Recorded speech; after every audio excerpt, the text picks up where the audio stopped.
The warriors found her at dawn, crouched in crimson mud, blind, shredded open by glass thorns from her fingertips to her throat, cradling the royal prince like he was the only thing tethering her to this earth. She didn't move when the steel circle closed around her. She didn't even look up. Her palms were pressed flat against the prince's chest, and her lips were counting something only she could hear. "Step away from my son." King Oscar Beck, 7 feet of absolute authority, the ironwood spear leveled at her throat. She pressed her ear closer to the boy's chest and whispered, "He skipped 2 beats. I cannot let go yet." The warriors exchanged glances, because the blind girl, the outcast, the worthless one, was the only person in that clearing who could still hear the prince's heart beating. Lori had been sitting at the edge of the pack's territory for 3 hours when she felt it. Not heard it, felt it. A vibration so faint it barely registered. A whisper moving through soil and stone and root, the way a single raindrop disturbs a still lake miles from shore. Most wolves would have missed it entirely, but Lori had spent 19 years learning to read the earth the way other wolves read faces. Every tremor a sentence, every pulse a word. And this one said, "Child, dying, alone." She pressed both palms flat against the ground. There it was again, a rhythmic, stuttering, heartbeat that had lost its confidence. The most heartbreaking sound in the world to someone who had only ever listened through the soles of her feet and the skin of her hands. She knew whose heart it was. The whole pack had been howling for Prince Julian since sundown. She also knew where he was. The Glassthorn Valley. Lori stood slowly. She understood perfectly what entering that valley meant for a blind girl with no rank, and no one who would come looking if she never returned. The thorns there were thin as thread and hard as iron, growing in overlapping curtains so dense that even sighted wolves bled trying to push through them upright. She would have to crawl. She knelt at the valley's mouth, pressed her ear one last time to the cold ground, locked onto the prince's fragile heartbeat like a rope thrown across a canyon, and moved forward. The first thorn opened her cheek before she had taken 3 steps. She kept crawling. What she didn't know, what none of them knew, was that she wasn't alone in that valley. They smelled the blood before they saw her. Oscar raised his fist, and the entire hunting party stopped as one. 12 warriors freezing mid-stride in the gray pre-dawn light, weapons drawn, eyes scanning the tree line. The teal mist that rolled out of the Glassthorn Valley every morning sat heavy against the ground, swallowing sound, swallowing scent, then swallowing everything except the unmistakable copper tang of fresh blood. A lot of it. Commander Silas moved up to Oscar's shoulder. "Something's been slaughtered at the valley mouth," he said quietly. His hand was already on his blade. Oscar said nothing. He was already moving. They found her 30 seconds later. A girl, small, crumpled in the crimson mud at the valley's edge, like something the earth had tried to swallow and given back. Her arms were shredded from fingertip to shoulder. Hundreds of glass thorn cuts so fine they looked like the work of a blade rather than a plant. A white cloth was wrapped across her eyes, soaked dark, and pressed against her chest, cradled with a tenderness that made absolutely no sense given the violence written across every inch of her body. Was Prince Julian alive? Barely. Oscar's vision went white. The ironwood spear was at her throat before he had consciously decided to raise it. 7 feet of the most feared alpha in 3 territories, bearing down on a girl who didn't even flinch at his approach. "Stand up." His voice could have cracked stone. "Stand up and step away from my son! No!" She didn't move. "Kill her!" Silas was already stepping forward. "She's a witch! Look at the boy's color! Whatever she's doing to him!" Enough. Oscar's single word stopped Silas like a wall. Oscar stared down at the girl, at the ruined state of her, at the blindfold, at the way her lips were moving in a silent, rhythmic count against the prince's chest. His spear hand tightened. "I will not ask again." And still, she didn't look up. When Lori finally spoke, her voice was so calm, it was terrifying. "He is slipping through the soil." She pressed her palms flatter against the prince's chest, as though she could physically hold his soul inside his body by force of will alone. "His heartbeat keeps dropping below the earth. I have to keep pulling it back up." Nobody moved. Oscar stared at her, at the blindfold, at the cuts that covered every visible inch of her skin. Dozens of them still weeping, thin lines of dark red tracing paths across her arms like a map of somewhere unspeakable. She had crawled through the entire valley, miles of glass thorns, in complete darkness. For a child, she had no obligation to save. "She's performing a death rite." Silas stepped forward, a voice sharp with disgust. "She's a witch, my king! She went in there to finish him, and we interrupted—" "She's blind." Oscar said it quietly. Silas stopped. Oscar crouched down slowly, something no one in the hunting party had ever seen their king do before any living creature, and studied her face. The cloth across her eyes was old, worn soft with years of use. This was not a disguise. This was not a trick. The girl genuinely could not see the spear inches from her throat. I could not see the 12 warriors surrounding her, could not see the king of Shadow Peak kneeling in the mud in front of her. And she still hadn't stopped counting.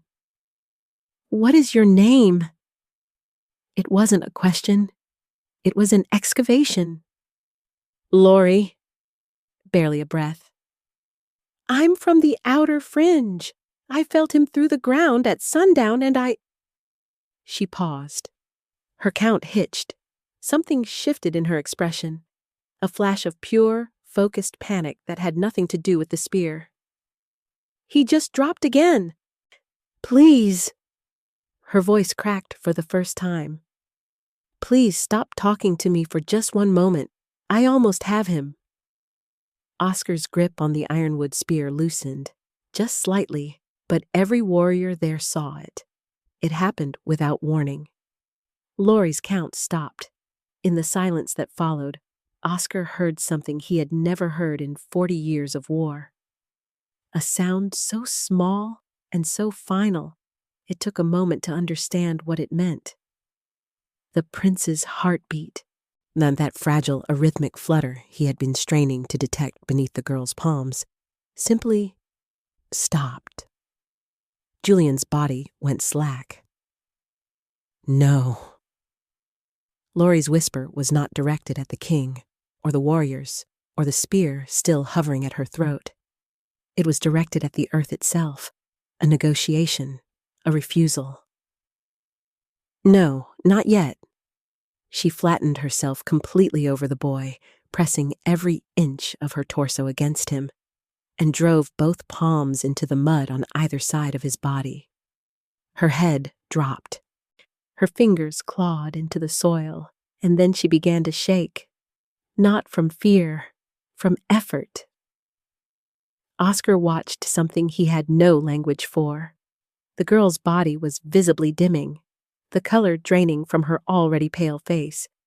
her breathing turning ragged and labored, while beneath her hands the ground began to vibrate.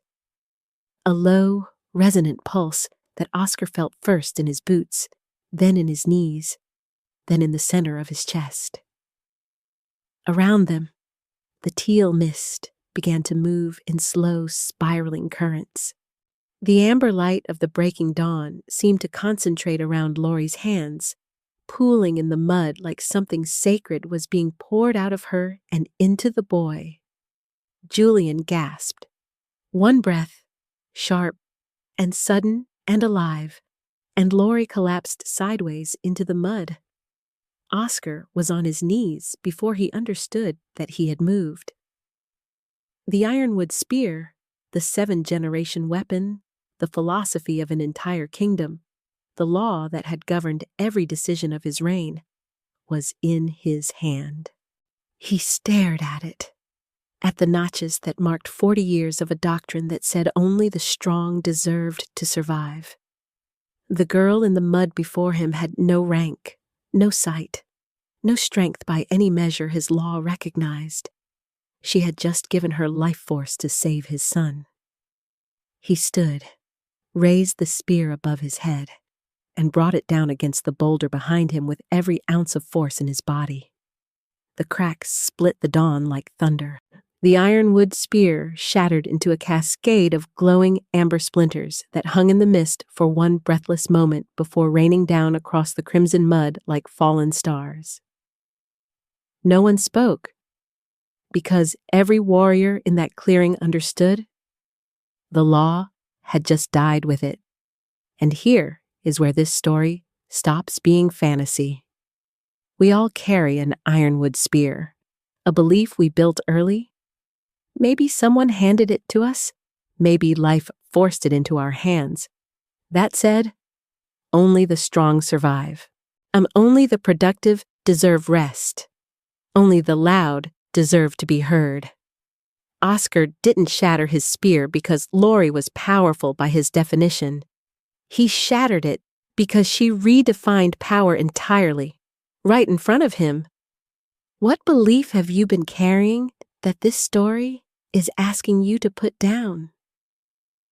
The prince was breathing. Oscar confirmed it with one hand, pressed to Julian's chest. Steady now. Rhythmic. Strong. Before he turned back to the girl, collapsed in the mud beside him. Laurie hadn't moved since she fell. She was alive. He could hear the shallow pull of her breath.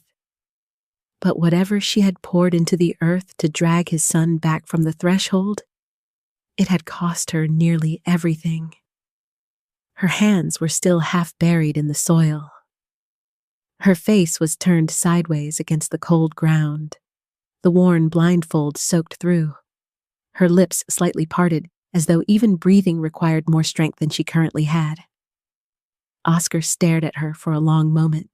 Then, King Oscar Beck, ruler of Shadow Peak, alpha of 3 territories, the wolf no enemy had ever made kneel, lowered himself onto both knees in the crimson mud, not over his son, in front of her.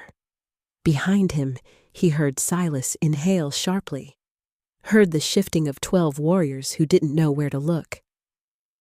A king on his knees was an image none of them had a framework for. It didn't fit inside the world they had been trained to understand. Oscar didn't care. Laurie. Her name in his mouth was unfamiliar. Careful, like he was handling something he had already broken once and was only now understanding the value of. I banished you from this pack 3 years ago. He paused. I was wrong. She didn't respond. Her fingers tightened slightly in the mud, so slightly he almost missed it. But he didn't miss it. Because for the first time in 40 years, Oscar Beck was paying attention to the small things.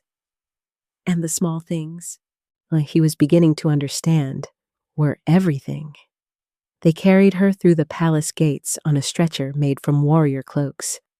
The pack saw it happen and did not know what to do with what they were seeing. Word had traveled faster than the hunting party. It always did in Shadow Peak.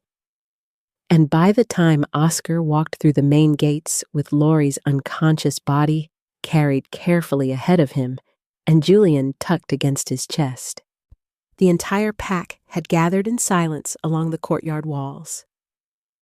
Hundreds of wolves, elders, warriors, mothers with children pressed against their legs, all of them watching with the particular stillness of people witnessing something that doesn't fit inside the world they know. Some recognized her. Whispers moved through the crowd like wind through grass. That's the blind girl, the one from the outer fringe, the one the king banished, the worthless one. Oscar heard every word. Shh, he said nothing. He walked directly to the palace's healing chamber, the room reserved for generals, council members, and royal bloodline, and stood in the doorway until the healers inside understood, without being told, exactly where Laurie was to be placed. The king's right-hand seat, the chair that had been empty since Oscar's mate died 7 years ago.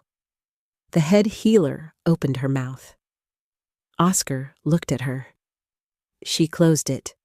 When Laurie was settled, wounds cleaned, hands wrapped, a breathing steadied into something less frightening. Oscar pulled a chair to her bedside and sat down. He didn't summon his council. He didn't address the pack.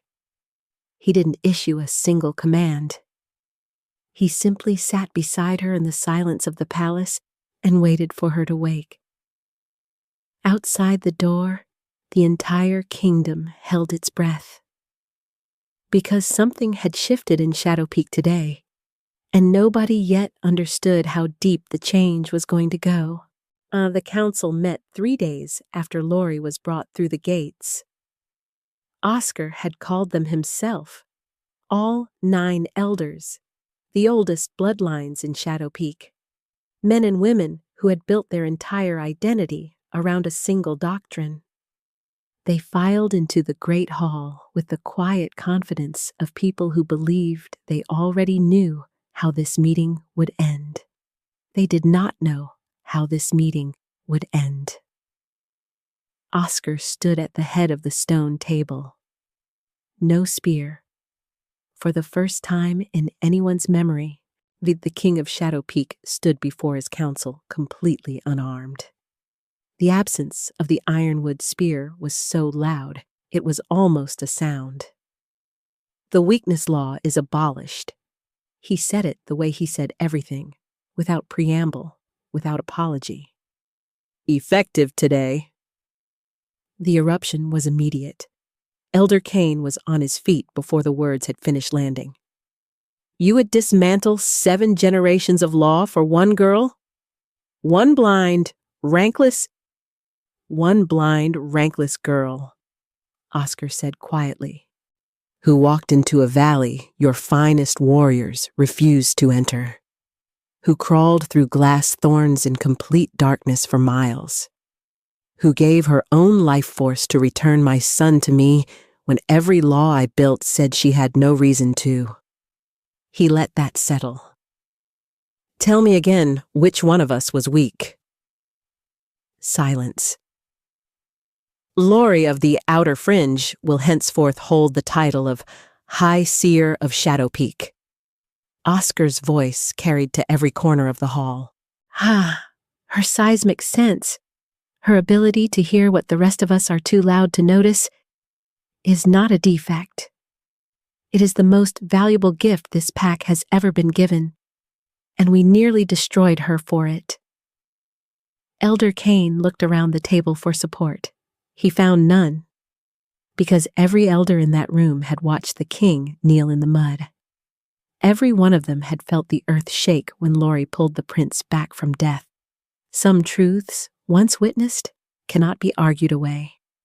The law changed that afternoon, and Shadow Peak would never be the same. It was Laurie's idea to go to the forest. Oscar had expected her first request as High Seer to be a larger chamber, or a seat at the council table, or perhaps an apology delivered publicly in front of the pack that had spent years treating her like a burden they were too polite to discard. He had been prepared to grant all of it. She asked for an hour beneath the old oak trees at the territory's edge. He followed her without question. They sat in the moss and the amber afternoon light, the most powerful alpha in 3 territories, cross-legged on the forest floor like a student, and the blind girl who had nearly died in the mud 3 weeks ago, sitting with her palms pressed flat against the earth as though greeting an old friend. "Take off your boots," she said. Oscar looked at her. "You can't hear anything through leather." The faintest suggestion of a smile at the corner of her mouth, the first he had ever seen from her. He took off his boots. "Now press your hands flat. Not tense, flat. Like you're not trying to find anything. Like you're just listening." Oscar pressed his palms against the cool soil. He felt nothing except dirt and the distant embarrassment of a man who had commanded armies now taking instructions from someone half his size. Then, faintly, something, a pulse. Deep and slow and ancient, the heartbeat of the earth itself. His breath caught. "You feel it," Lori said quietly. She wasn't asking. "What is that?" "Everything," she said simply. "Every living thing in this territory. Their fear, their rest, their hunger, their joy." She paused. "You've been ruling all of it without ever once listening to it." Oscar said nothing for a long time. When he finally spoke, his voice had lost every edge it normally carried. "Teach me." And in the space between those 2 words and her answer, something shifted between them, quiet as a heartbeat. And just as essential.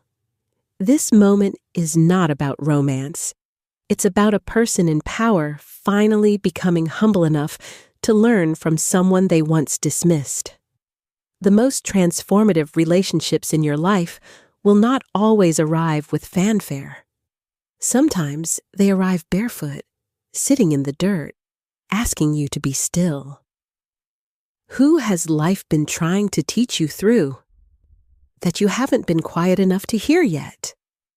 6 months is not a long time to change a kingdom. And yet, the outer fringe settlements had running water now. Oscar had ordered it the same week he abolished the weakness law, after Lori pressed her ear to the ground out there and told him quietly that she could hear how thirsty the soil was. 3 blind pack members who had been surviving on the fringes had been brought in, given roles, given homes. Commander Silas, who had called Lori a witch in the mud, had become, improbably, her most fiercely protective advocate. Something about watching a blind girl face down the king's spear without flinching had rearranged something permanent inside him. Julian had taken to following Lori through the palace like a small, devoted shadow. She had taught him to press his ear to the ground. He had taught her the layout of every corridor by describing them in textures rather than distances. They understood each other in a language the rest of the pack was only beginning to learn. And Oscar. Oscar had changed in the way that only the genuinely humbled change, not loudly, not with proclamations, but in the quiet, accumulated evidence of 1,000 small decisions made differently than before. On the morning of the winter solstice, Lori stood on the palace balcony in the silver cold, her face tilted slightly upward. The wind moved across her skin in patterns she had spent a lifetime learning to read. Below her, the pack moved through the courtyard. She could feel their footsteps through the stone, could hear the particular vibration of a community that was, for the first time in a long time, genuinely at peace. Oscar's hand found hers at the balcony rail. She didn't turn toward him. She didn't need to. She already knew everything about the warmth of him, the particular rhythm of his breathing, the heartbeat she had memorized in a valley full of thorns before she even knew his name. "What do you see?" he asked. She smiled. "Everything. And that is where we leave them.